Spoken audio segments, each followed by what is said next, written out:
വേദിയിലും സദസ്സിലുമുള്ള പ്രിയപ്പെട്ടവരെ, ഇന്ന് അവാർഡ് വാങ്ങുന്നതിന് വേണ്ടി ഇവിടെ എത്തിച്ചേർന്ന അവാർഡ് ജേതാക്കളെ, സഹോദരി സഹോദരന്മാരെ, സുഹൃത്തുക്കളെ, സംസ്ഥാന ഗവൺമെന്റ് വലിയൊരു ക്യാമ്പയിൻ ഇപ്പോൾ നടത്തിക്കൊണ്ടിരിക്കുക. കുട്ടികളെയാണ് ഇത്തരം മാഫിയ സംഘങ്ങൾ ഇത്തരം കാര്യങ്ങൾക്ക് ഉപയോഗപ്പെടുത്തുന്നത് ഗൗരവമായി തന്നെ നമുക്ക് കാണാൻ കഴിയും. അതുകൊണ്ട് തന്നെ ഗവൺമെന്റിന്റെ ഈ വലിയ ദൗത്യത്തെ പ്രോത്സാഹിപ്പിക്കാൻ ബാലസാഹിത്യ ഇൻസ്റ്റിറ്റ്യൂട്ട് അതിന്റെ എല്ലാ കഴിവുകളും പ്രയോജനപ്പെടുത്തണമെന്ന് കൂടി അവസരം പറയാൻ കഴിയും. നമുക്ക് ഒരുമിച്ച് ഈ മഹനീയ യാത്രയുമായി മുന്നോട്ട് പോകാം. കൂടുതൽ സ്വപ്നങ്ങൾ, അറിവ് കുട്ടികളിലേക്ക് പകരട്ടെ. കുട്ടികളടങ്ങുന്ന ഒരു നവലോകം നമുക്ക് സൃഷ്ടിക്കാൻ കഴിയും. ഈ ചടങ്ങ് നടക്കുമ്പോൾ തന്നെ സങ്കടകരമായ ദിവസമാണ്. ഭീകരവാദികൾ 30ഓളം നമ്മുടെ സഹോദരങ്ങളെ കൊലപ്പെടുത്തിയ ദുഃഖകരമായ അന്തരീക്ഷമാണ് നമ്മുടെ ചടങ്ങ്. ഇതെല്ലാം നമ്മൾ അടിത്തറ പാകേണ്ടത് അറിവിൻ്റെ, നന്മയുടെ, സ്നേഹത്തിൻ്റെ, കാരുണ്യത്തിൻ്റെ പാതയിലേക്ക് വളരെ ചെറിയ പ്രായത്തിൽ കുഞ്ഞുങ്ങളെ നയിക്കാൻ നമുക്ക് കഴിയുന്നില്ലെങ്കിൽ കൂടുതൽ പ്രയാസങ്ങളും വെല്ലുവിളികളും ലോകത്തിന് മുമ്പിൽ നമ്മൾ നേരിടും. അത്തരം കാര്യങ്ങളെ വളരെ ശാസ്ത്രീയമായി കൈകാര്യം ചെയ്യാൻ ഇത്ര ഇൻസ്റ്റിറ്റ്യൂട്ടുകൾ, അതിൻ്റെ പ്രവർത്തനം, അതിൻ്റെ എല്ലാ രൂപത്തിലും ഭാവത്തിലും നിറമുള്ളതാക്കി മാറ്റാൻ, അല്ലെങ്കിൽ കൂടുതൽ മികച്ചതാക്കി മാറ്റാൻ കഴിയട്ടെ എന്ന് ആശംസിച്ചുകൊണ്ട് 2024 പുരസ്കാരം നേടിയ എല്ലാ പുരസ്കാര ജേതാക്കളെയും കേരള ഗവൺമെന്റിന് വേണ്ടി ഞാൻ അഭിനന്ദിച്ചുകൊണ്ട് ഈ ചടങ്ങ് ഉദ്ഘാടനം ചെയ്ത് അവസാനിപ്പിക്കും. 2024 ബാലസാഹിത്യ പുരസ്കാര ചടങ്ങാണ് ഇവിടെ നടക്കുന്നത്. ഇതിൽ പങ്കെടുത്ത എല്ലാവരോടും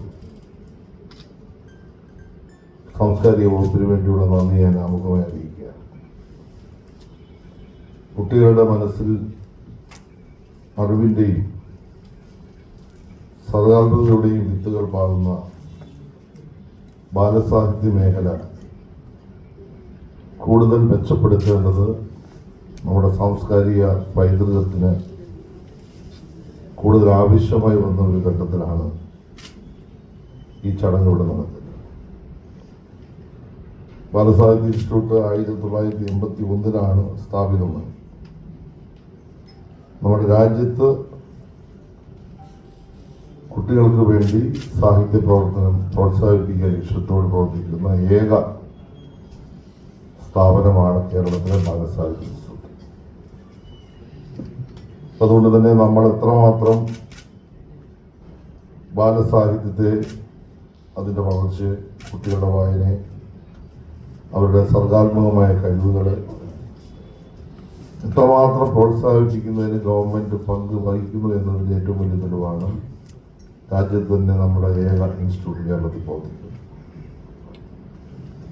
തിരുവനന്തപുരത്ത് സംസ്കൃത കോളേജ് വളപ്പിൽ പ്രവർത്തിക്കുന്ന ഈ സ്ഥാപനം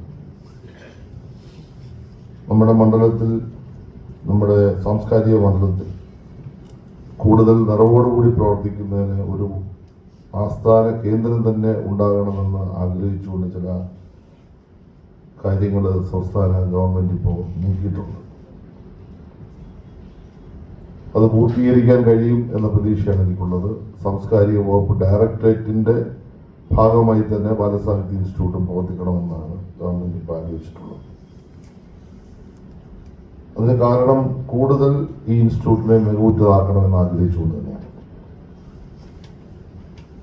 ഏതാണ്ട് 1300-ലധികം പുസ്തകങ്ങൾ ഇൻസ്റ്റിറ്റ്യൂട്ട് കുട്ടികളുടെ ഭാഗമായി വായനാശീലത്തെ മെച്ചപ്പെടുത്താൻ കഴിഞ്ഞ ദിവസം പ്രസിദ്ധീകരിച്ചിട്ടുണ്ട്. കൂടാതെ തളിര് മാസികയിലൂടെ കുട്ടികളുടെ സർഗാത്മകതയെ പരിപോഷിക്കുന്നതിനുള്ള നടപടികളും ഇപ്പോൾ ഇൻസ്റ്റിറ്റ്യൂട്ട് നടപ്പാക്കി വരുന്നുണ്ട്. ബാലസാഹിത്യ ഇൻസ്റ്റിറ്റ്യൂട്ട് മലയാള ബാലസാഹിത്യത്തിന്റെ ഗുണനിലവാരവും വൈവിധ്യവും വരുത്തുന്നതിന് ശ്രദ്ധിക്കുന്നുണ്ട്. എൻസൈക്ലോപീഡിയകൾ, നിഘണ്ടുകൾ, ശാസ്ത്ര സാഹിത്യം, പാഠ്യപൂരക ഗ്രന്ഥങ്ങൾ, ജീവചരിത്രങ്ങൾ, വിവർത്തനങ്ങൾ തുടങ്ങി വിവിധ മേഖലയിൽ ഇൻസ്റ്റിറ്റ്യൂട്ടിൽ നിന്ന് പ്രസിദ്ധീകരണങ്ങൾ നടത്തുന്നുണ്ട്.